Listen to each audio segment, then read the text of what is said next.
Nous sommes le 4 avril 2025 et nous allons analyser le Bitcoin ainsi que les différentes datas du jour et bien sûr l'Ethereum. Comme d'habitude, si jamais vous n'êtes pas abonné à la chaîne, je vous suggère de le faire maintenant ainsi que de liker, commenter, partager la vidéo et ainsi que de rejoindre mon canal Telegram. Alors du coup, on a passé un plutôt mauvais moment hein, puisque on a eu le discours de Trump, donc le jour de la libération, comme il dit. Alors c'est peut-être le jour du crash, tout simplement. Et donc du coup, voilà. Alors au départ, je pensais que Trump serait un peu plus mesuré parce que connaissant le personnage, on sait que sa technique de négociation, c'est on tape un coup dur avec des trucs improbables au départ et ensuite à la fin, on est plus mesuré et au final, c'est lui qui gagne parce qu'il fait peur. Ok, c'est un peu le principe. Ici, il a quand même fait peur, même à la fin. Donc, il a un petit peu modifié sa technique de négoce là, très clairement. Ce qui fait que je pensais qu'on aurait eu un pump. Alors j'ai eu raison au début, hein, quand il a dit que voilà, il serait gentil et qu'il mettrait uniformément des tarifs douaniers de 10%. Le consensus tapait plutôt sur 20%. Donc c'était assez bullish et c'est pour ça que du coup on a tapé là-haut. Hein. Donc on a essayé de break parce qu'on avait eu un pump au début. Et puis ben il est venu avec son tableau. Et quand j'ai vu ça, j'ai fait oh là là, oh le bordel. Ah, quand il est venu avec son tableau, j'ai fait ah ouais, bah on est mal barré.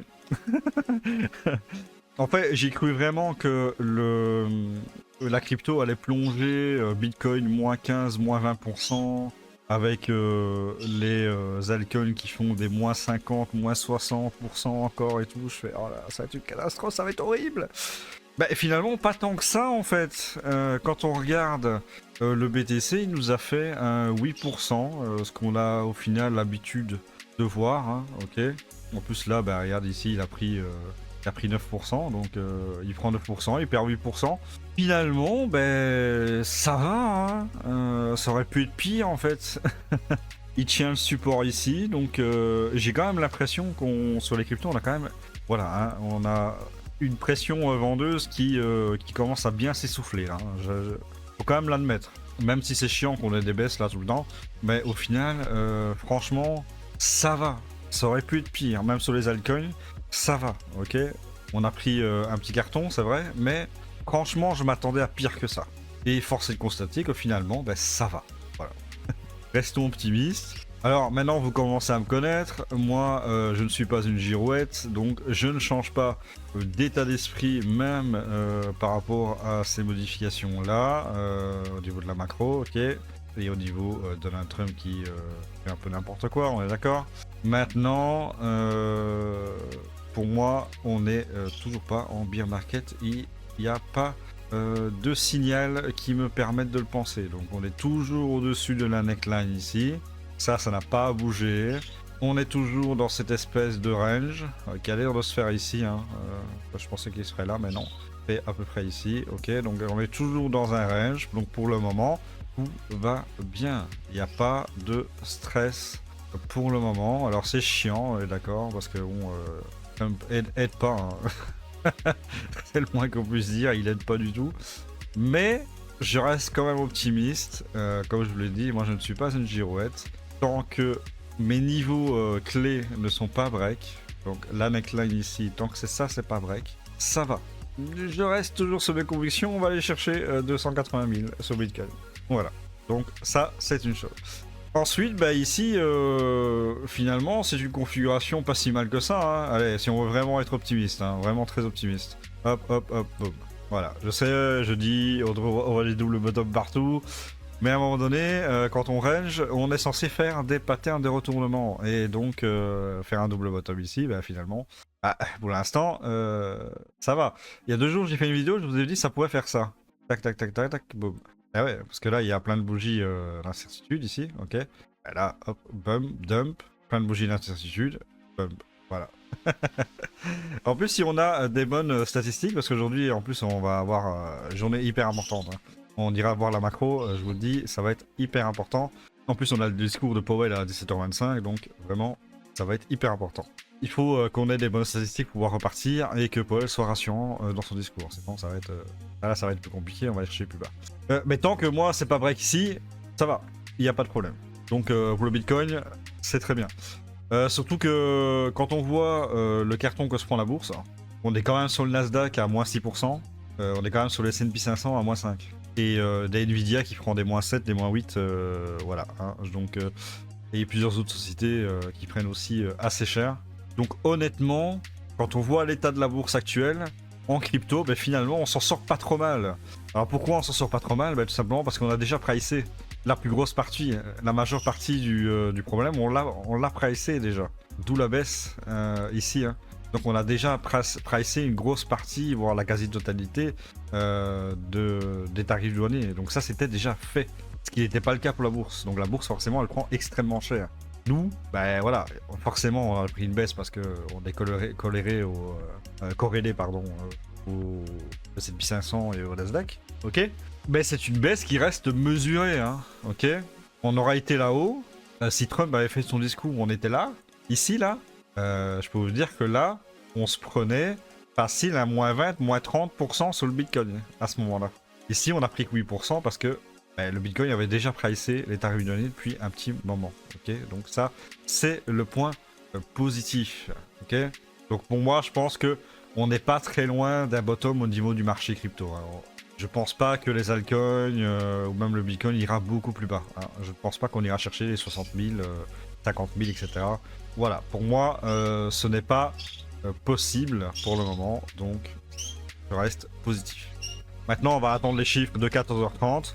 Il nous faut des bonnes statistiques, comme ça, ben, pourquoi pas, on peut essayer de valider un double bottom hein, en breakant cette neckline ici. Hop, on break ça, boum, pullback, et on casse. Merci, au revoir, et on repart, ok. Ça, c'est la version optimiste.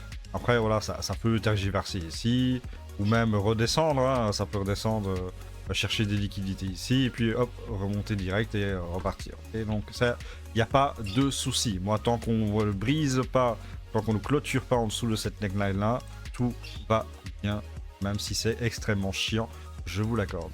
Pour la Bitcoin dominance, ben, très clairement, ça va se retourner, hein, ok, ça va se retourner incessamment sous peu. On est vraiment sur vente plutôt extrême pour la Bitcoin dominance, on est monté à 63%.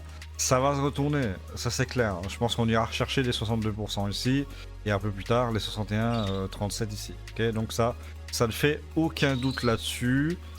Baisse de la Bitcoin dominance, on pourrait potentiellement voir après les altcoins qui repump grâce à ça. Alors je sais que c'est pas systématique, mais dans 90% des cas, quand la Bitcoin dominance elle baisse, les altcoins pump grâce au Total 3, d'accord. Donc on attend cette baisse de la Bitcoin dominance, ça va arriver, no stress.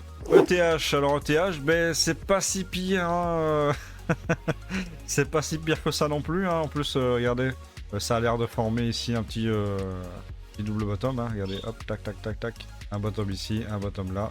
Alors je sais, il est pas très propre parce que le bottom ici il est un peu plus bas, donc ça fait une structure brisée, donc du coup ça, si on suit la théorie de l'eau, ben, hop, c'est plus bas, donc voilà. Mais c'est pas extrêmement plus bas et ça pourrait faire un double bottom si on a des bonnes statistiques et que ça se passe plutôt bien avec le discours de Powell. Donc il va falloir faire très attention aujourd'hui. Il va falloir être mesuré avec les trades. Si jamais vous tradez, ben, mettez des petits montants, prenez rapidement des profits, faites du scalping. Voilà, il faut que ça rentrez, sortez, il faut que ce soit rapide. Hein. Ok, donc on ne fait pas de trade dans ce genre de conditions. Trop incertain, trop risqué, ça peut repartir saute the cave très rapidement.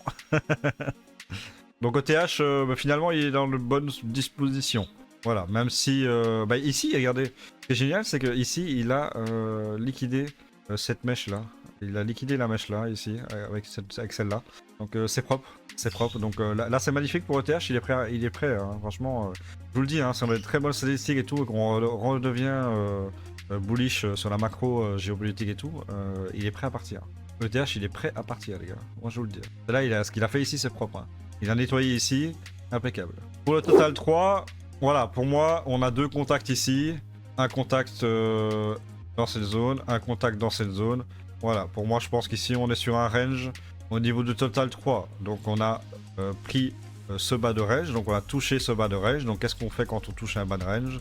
On va chercher le haut du range. Donc on pourrait avoir les altcoins qui vont pumper, ce qui serait entrer en confluence finalement avec la Bitcoin dominance qui va baisser. Ok, donc ça va permettre au Total 3 de repumper derrière. Donc ça, c'est plutôt positif, d'accord. Ici, je vais pas parler de double bottom parce qu'il est quand même assez dégueulasse, il est un peu bizarre.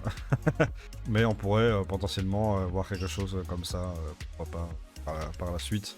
Ça peut être pas mal, en plus on rentre en survente au niveau du wave trend.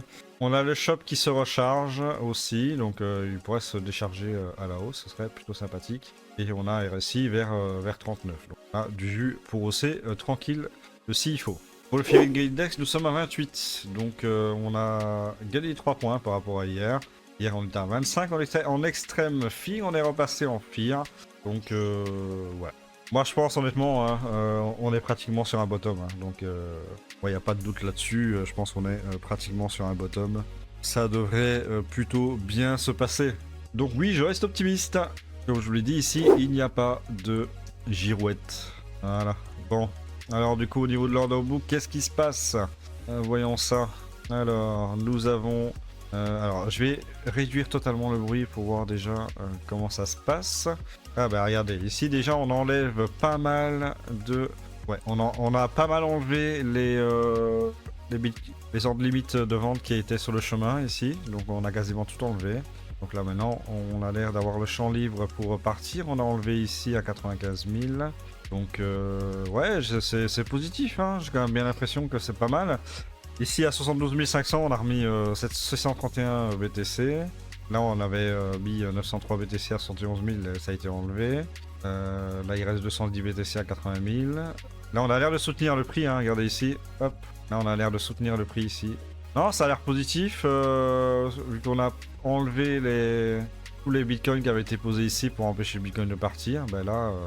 Là c'est vide, hein. Ok, donc là on peut repartir, on peut remonter. Espérons qu'on aura des bonnes statistiques, hein. Et d'ailleurs en parlant des statistiques pour la macroéconomie, ben regardez, taux de chômage et demandeurs d'emploi 14h30, ça va être hyper important. Il nous faut absolument des bonnes statistiques pour pouvoir repartir. Ça va nous donner l'élan nécessaire, peut-être, j'espère, pour pumper et voilà, que ça essaie de repartir, que ça confirme un pattern de retournement de double bottom. Ça serait génial. Et ensuite, nous avons 8h45 la production industrielle et les commandes à l'industrie allemande. Okay, voilà pour les statistiques. Ensuite, nous avons l'Alcohol Season Index. Nous sommes à 18. On était baissé quand même à 16. C'est extrêmement, pas dire rare, mais c'est quand même bas. Là, on était à 4 quand même. C'était vraiment la folie à ce moment-là. C'est assez chaud. Là, on est à 18. On était tombé à 16 pour l'Alcohol Season Index. Donc, on est clairement en Bitcoin Season. Ça ne change toujours pas. Et pour le top 50 performance, nous avons l'OM, GT, FTN et XMR ainsi que WT qui surperforment le BTC. Mais on voit que les pourcentages, quand même, ils ont quand même vachement baissé. Hein, donc, bientôt, si ça continue comme ça, on va avoir full négatif partout. On a le BTC qui sous-performe de lui-même de 21,4% et on a l'ENA à quasiment moins 80%, pas très loin, moins 76,2%. PEP, il retourne pratiquement à moins 70%. Donc voilà, vraiment, c'est pas ouf, c'est chiant. Mais si on veut rester positif, ça aurait pu être pire. C'est ce qu'il faut se dire. Et au niveau des liquidations, on est à 242 millions de dollars en 24 heures.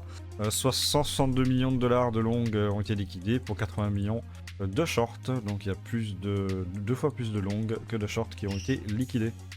Et au niveau de l'US Inflation Index, ben regardez, hein, on est descendu à 1,35.